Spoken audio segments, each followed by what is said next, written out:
Animals like drinking!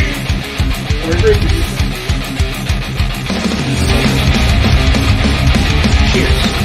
One more. That's all pretty good for the oil free. All these variations on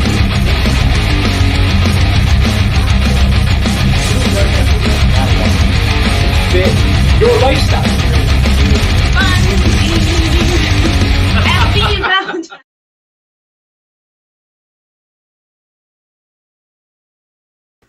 Hello, everybody. Welcome to a Three Geeks Conversations. Jason and Justin again. We are joined today by M.A. Carlson and Joshua Mason. How are you guys doing today? Good, man. Thanks for having us. Yeah. Great. Thanks for inviting. Absolutely. This is a category in the entertainment industry that we've recently gotten super into, and I can't wait to talk to you guys about it. But tell the folks about yourselves. Go ahead, Mark. I've been an avid reader most of my life, and I guess 3 years almost ago, I was reading a book, and I said to myself, I've read this like 6 times already, haven't I? And I threw the book down and said, I can do better than this. So I wrote a book, which is The World Tree Online, which now has 5 books out. The 5th was just released at the beginning of February, and I've got 1 book in another series, and I'm a little more than halfway done writing the 2nd book in that series. That is absolutely awesome. How much prep work goes into writing a book? I'm sure a lot. It varies. I tend to be more of a pantser than a plotzer, so I kind of have an idea of where I want the story to start and then where I want the story to end, and everything in between is the adventure. So that's where I get to have fun doing it. Okay, I've been thinking about trying to write something myself, and it's just the whole daunting task of actually doing it seems like a lot of work, but it's something that's been really egging me on to do. But Joshua, what about you? I'm kind of in the same boat as Mark. I read Ready Player One when that became super popular a few years ago, and then Audible started suggesting a few other ones to me. Travis Bagwell, I think, was the first one I picked up, and I was like, oh, there's a whole genre of people writing books about playing video games. And it's like, I've got 46 now, and I've always wanted to write a book, but until this genre came along, I didn't have one that really I could sink my teeth into. Yeah, that spoke to me. Yeah. Back in the early 90s, I was a Nintendo gameplay counselor. Back when, wow. Yeah, this was back before the internet, when you had to call up a helpline to figure out how to get through The Legend of Zelda or something like that. And I was 18 years old, and I literally thought I'd be working that job forever. It was like a dream job for a kid. But then the internet came along and ruined that. So I took what I knew and I kind of poured it into my writing, like with retro video games and stuff like that. So it was a lot of fun. That's how I got started. And yeah, I got 2 books in the 8-Bit Bastard series now, and my first book, Steam Whistle Alley, is an augmented reality steampunky role-playing game adventure. So. That's awesome. I got to ask you, because, yeah, you can tell that you're into 8-bit games because of your books. What is the 8-Bit Bastard series about? It's a kind of a take on virtual reality afterlife, if you will. Okay.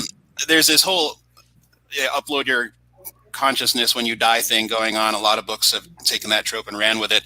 The premise of my story is that the afterlife this guy lives in runs out of memories, so the whole place is condensed down to this one area that has really low memory requirements, and everything's an 8-bit pretty much. It's all a kind of a pixelated Minecraft-y looking world, I guess. It was never meant to be lived in permanently, but they find themselves stuck there now, and it's kind of how they deal with it and how they plan to get themselves out kind of thing. Like Mark, I'm a pantser. I mean, I kind of got an idea where I want the last page to end up, but getting there is half the fun. So I'm going to ask you what a pantser is here in just a second. But Mark, can you tell us about the World Tree Online series?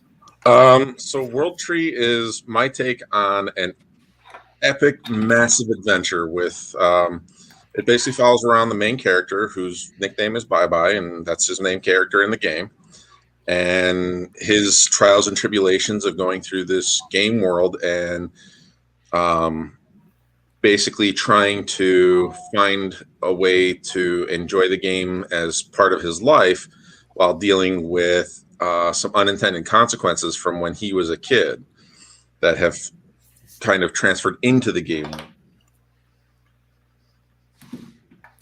That's awesome. So both of you have kind of a series of books, right? Your first and the second.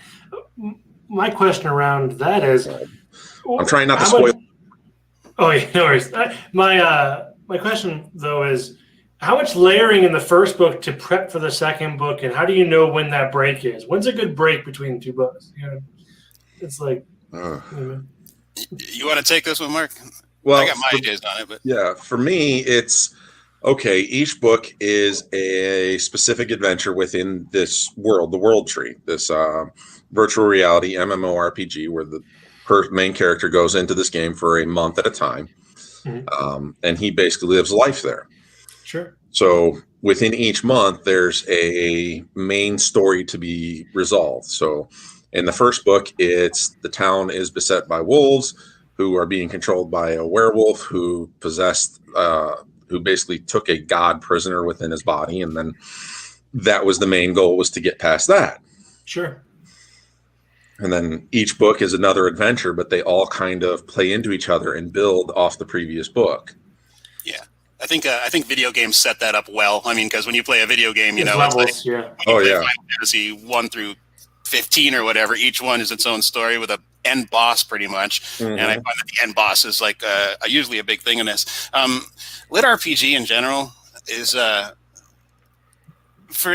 there's a lot of different colors of it already just in the short time it's been around. For me, I like it. A lot of people like it as the driving plot of their novel, and I like that too. I like reading that, to where the whole progress in the novel is based on leveling up and getting stats and getting new items. I myself see it more as a setting than the plot itself. I like it has the backdrop of a different story, but I mean, both of them are really fun to read. Both of them are really fun to write. So, I mean, there's different levels of how in-game you want to get in the genre. Yeah. Do you both have an end number of books, or is it just as many ideas as you can put on paper? Like, this is how many stories I want to do. You know what I mean? Is there a stopping point in your mind for these series? Mark? Yeah. World Tree, I've got planned for 10 to 11 books total. And then Planet Hero, which is my other series, will probably be 3 or 4 books, most likely. Yeah, I got a stopping point as well. I mean, I know where the last page is, but it's the getting there. I have all these tropes that I want to hit before I get there, like like the airship. You know, I haven't brought an airship into 8-Bit Bastards yet, and it's been in like every JRPG out there since the beginting. So I was like, I got to get that in there somewhere. I want pirates in there somewhere. I want this, that, and the other thing in there somewhere. There you go. And pantsing lets you do that. It doesn't make for the tightest stories sometimes, as sitting and outlining and knowing where every step of your story is going to go. But for me personally, I think it makes the story more organic, more fun, more stream of consciousness. The danger in it is not having an actual plot, which I've seen some stories. You know, it's just all battle and no meat. But you know, it's fun for me, and if you can make it work, it's a really good read. Awesome. What is pantsing?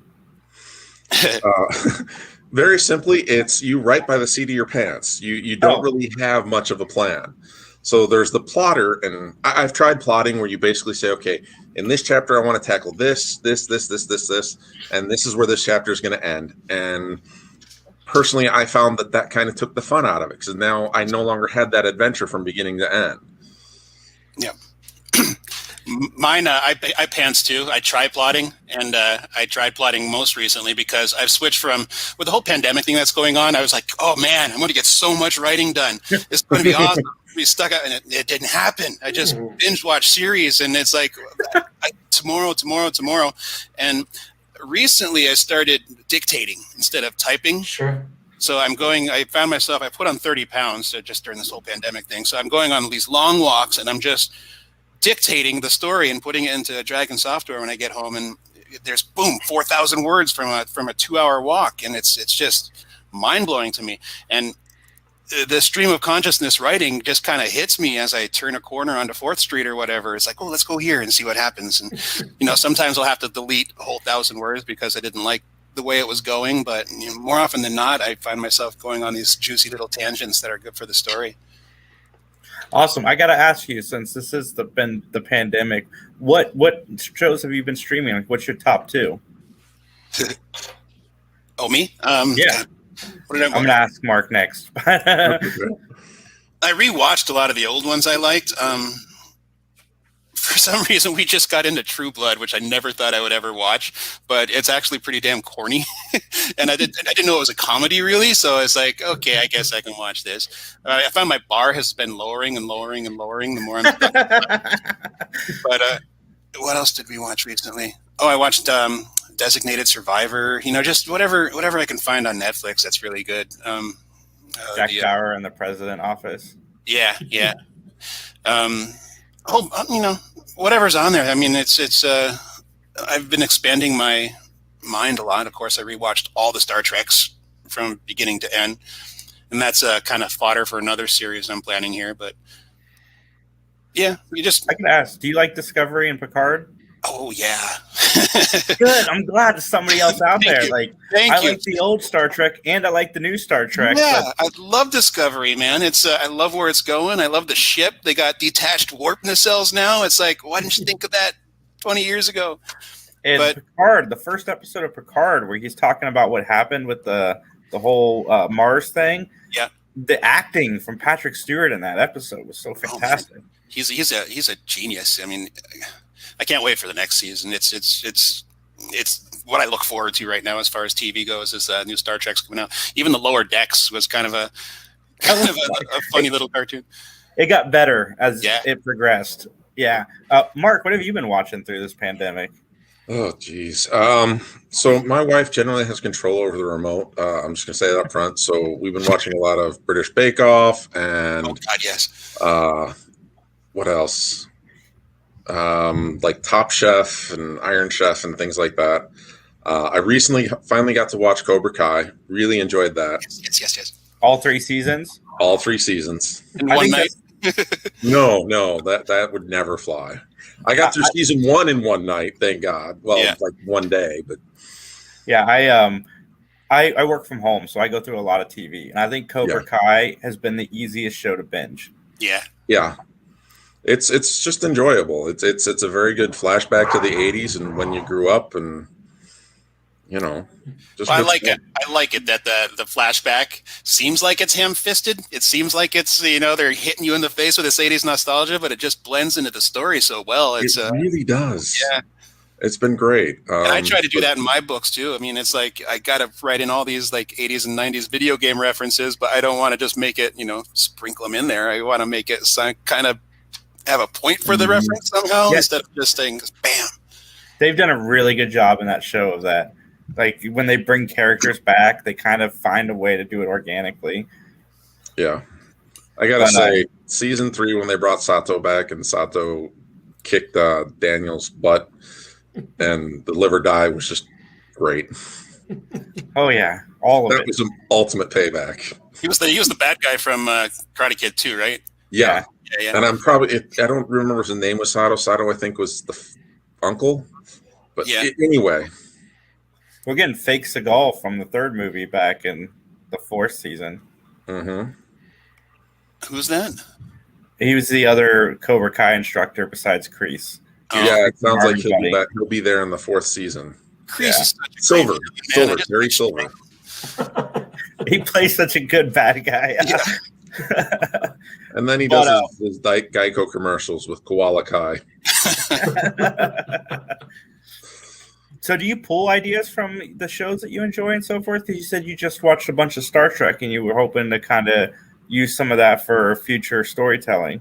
Well, yeah, I wrote a short story called Tarman's Arc for it's a anthology called Rise and Rescue that another author named Stephen Landry put out, and it was a benefit book, and all the proceeds went straight to this company called CARES in Australia, which provided relief for animals caught in the wildfires down there. So it didn't raise much, like $900, I think, from the total sales. But I mean, we saved a few koalas in the process. But a few people read it and they said, "Yeah, I love the Star Trek in space video game idea. I mean, if I could be a captain of a starship, I'd be playing that game constantly." So I think that's where I'm going with my next series. The ideas are kicking around in my head already, but I want that to be more episodic. So I'm studying by watching, 7 seasons of Next Generation. And 4 seasons at Enterprise, and to figure out how to do episodic stuff, because it's a little bit different than having a running story arc. You kind of need the running themes, but you can break it up into bite-sized chunks, and that can go indefinitely. Yeah, that's what I watched iZombie recently, and they did like the short episodes. Like you got your story in the episode, but there was an overall like theme, but they only touched on it a little bit. Yeah. So both these worlds being kind of grounded in fantasy and video game related stuff. Would there be any interest in writing for like a video game? Like if Bethesda came and said, "Hey, Skyrim 11's coming out, or Elder Scrolls 11's coming out. We need some help." Would that be something either one of you would be interested in, or? They would never allow us to write the story for that because number one, it'd be too good. But number two, it would be like the longest video game in history. It'd be like 70 hours to just complete the main story or something. Crazy. In a heartbeat, though. I mean, if they came and offered me a 6-figure job, I'd be like, "Oh yeah, man. Done. Where do I sign?" Yeah, really." Sure. Final Fantasy needs to reach out to some better storytellers, I think. A lot of games need to reach out to better storytellers. We're kind of beholden to Japan for the storytelling, and they have a certain way they like their storytelling, and it had a big influence on our writing. A lot of the writers in our genre, just the whole mechanics of everything. So it's if they want to, they reach out for translation more than they reach out for organic storytelling, I think. But if they want to do something just from this side of the pond, the one Super Nintendo game that did that was Secret of Evermore, by the way. If you ever have an emulator, play that game, because it was never in Japan. It was just written solely for English-speaking audiences, and you can tell just in the story. Yeah. Okay. I did play that actually way back when. Yeah. That dates me so much. I think I did too. I still play it. It's research. Super Nintendo is one of the best consoles for RPGs. But do you guys ever play D&D or anything like that? I've just started a campaign. I'm 46 years old, and it's the first time I've ever played D&D, and I'm playing with a. And I just hit like a level 5 wizard / or a mage / necromancer, and it's a blast, man. We play for hours on end once a week, and seeing as we're all at home, there's never any of that. Oh, can you get together? Can you get together? Can this guy make it? We're all just sitting at home doing nothing, so it works out well for the once a week. Yeah, sitting here talking to you guys, I'm like, these guys must be awesome DMs. I would be, I think, if I started my own campaign. Now that I know how it works, just like I thought it would work, but I've actually got into it. Be like, no, this would be fun. I could do that. What about you, Mark? You big into D&D? I've played. It's been a while. Charles Dean, another of the authors in the genre, used to run a game, and I played with him quite frequently. And then as things go, we find other interests or we get busy with other things, and real life happens to all of us. I know. It's hard to be a nerd and work a job and try to be, or work 2 jobs. Yeah. The normal day job and then the writing job. Yeah, the fun job and the normal job. That's what I do. This is the fun job, and then I have my normal job. Yeah. But I am gonna order the first books in both of your guys' series after this interview because I'm interested. I am 100% geek. I love everything to do with pop culture as far as nerdom goes, and I need to check these out because they sound fascinating. Well, you're gonna. That's a rabbit hole, man. There's so many books coming out right now that it's people are like fly into this genre. Like I've never seen it like this before. So the market is getting really unfortunate. They're really cropping in there. Oh God, yeah. I mean, you have romance authors that are coming in trying to write a role-playing game, and they post in the Facebook forums, and it's like, so what does a INT stand for again, or something like that? Not that way, of course, but you can tell, and they usually get torn apart pretty hard in their reviews. If they're You can tell they're not a true gamer at heart. They did not pass their deception check, eh? Yeah, really. Basically. Oh yeah, geeks can spot the posers very quickly. Yeah. You gotta learn to speak the lingo. Before you gotta get in, know by what the a way, D20 is.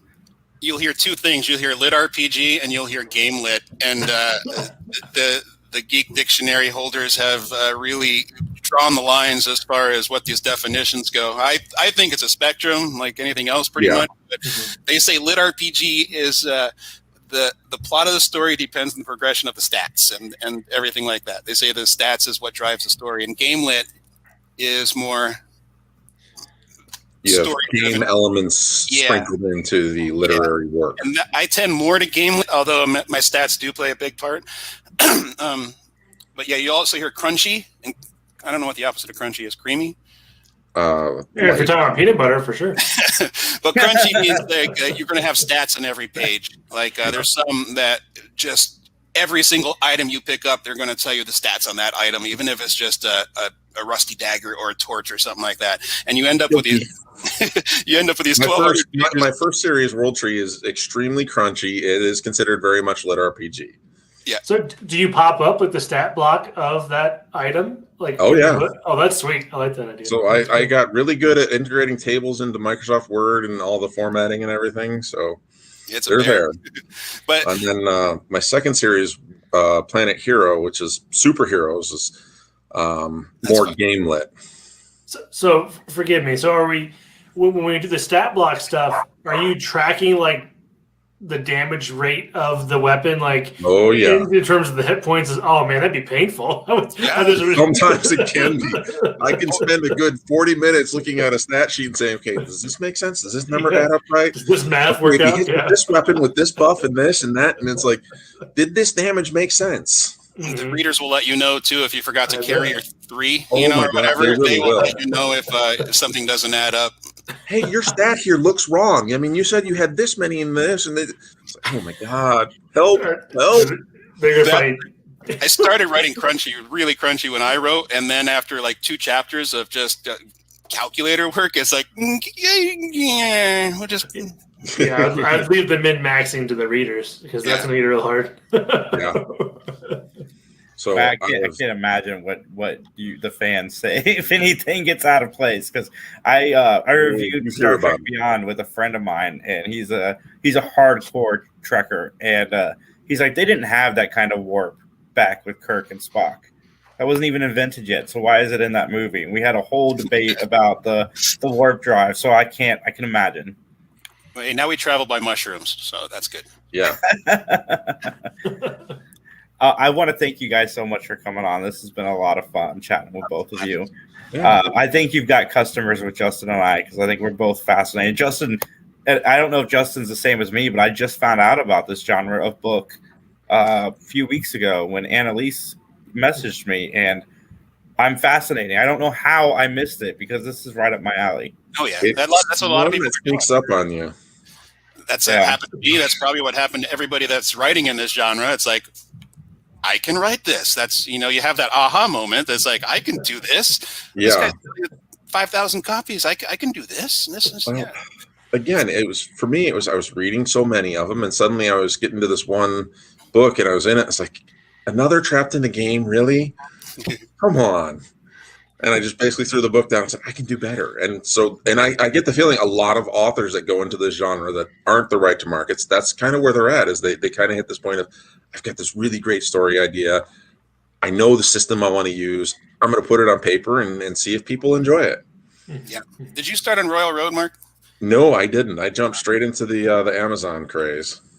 I got my start on Royal Road because I wanted a little feedback. If you don't know, Royal Road is this website where people upload their books chapter by chapter, and you get followings and you get comment sections. So for me, it was pretty much like free beta reading, like to work out the bugs before I did publish it. I don't use it anymore, but that's how I got my start.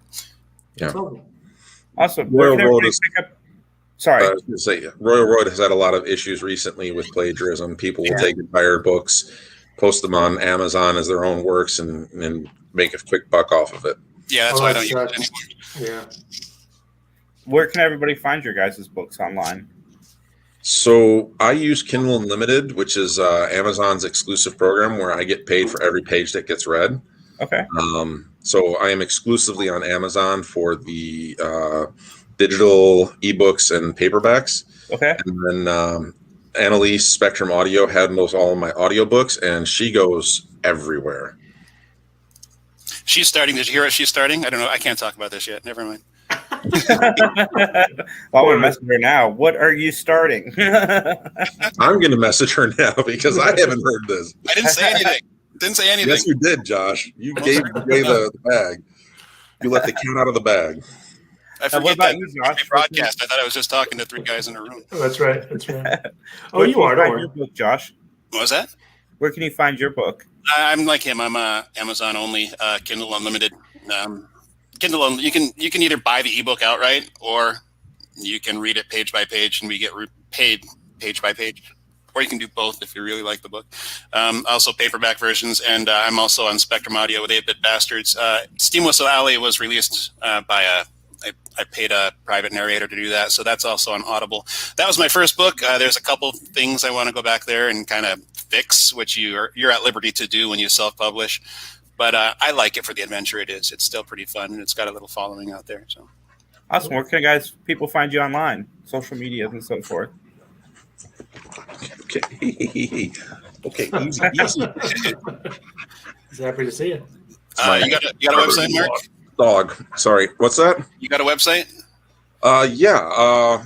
What am I at? I'm Mark Carlson, author. Let me double check. I haven't been there in a while. Stop that. Me neither. I haven't used it in ages. I really should start. I want to start making Let's Plays, because now that I'm dictating and I'm just reading my story into a microphone and then transcribing it later, I think I can do this while actually playing video games. And I think that would make for a cool little Let's Play if I'm, telling a story while I'm playing something. You guys could do one-shots of your worlds, right? You could do like with fans, do like a group of 5 and just do one-shots for the DMs. That might be kind of cool. I was just thinking about that. Because y'all have your stat blocks and stuff, and they're in the world. I actually have 3 or 4 short stories on my website that are based within that world that follow different characters. They're just like that'd be cool. 5-6 chapters, maybe 7 chapters, and they just follow a different character, and it's fun. Yeah, for sure. My website's 8bitbastards.com. So, and it's like, now that I'm mentioning it out loud, I think I might want to go back and play with it a little bit and maybe do something with it. Sorry, the website for me is macarlsonauthor.wordpress.com. Cool. Awesome. I will put the links to all of that stuff in the description. I want to thank you guys so much for coming on and chatting with us. This has been absolutely great. And I think I'm going to be grabbing your books off Amazon. Right on, man. Don't forget to leave a review. Thank you very much for having us on. We appreciate it. Absolutely. Anytime you guys have something, you guys want to come on, we can chat. Because it sounds like we all have similar television shows that we're into too, so we can geek out anytime. Yeah, feel free to look me up on Facebook too if you guys want to friend me or whatever, because I post a lot of stuff on. So. I'm also out there. Thanks, guys. Have a great day. Thanks, guys. And that's our show, everybody. Thanks for listening. I am Mick Manhattan, the Scene Snob. We always appreciate you guys tuning in and commenting along and everything else. Go check out this show or any of our other shows on thescenesnobs.com. Thescenesnobs.com. We love you. You guys are awesome. And if you would like, follow and subscribe to our social media. That really helps us go a long way. And please spread the word. Tell your friends. Have them come in. We love feedback and everything else. So everybody, you have a great day. Again, thanks for listening. Thescenesnobs.com. Take care, and I'll talk to you soon. Bye.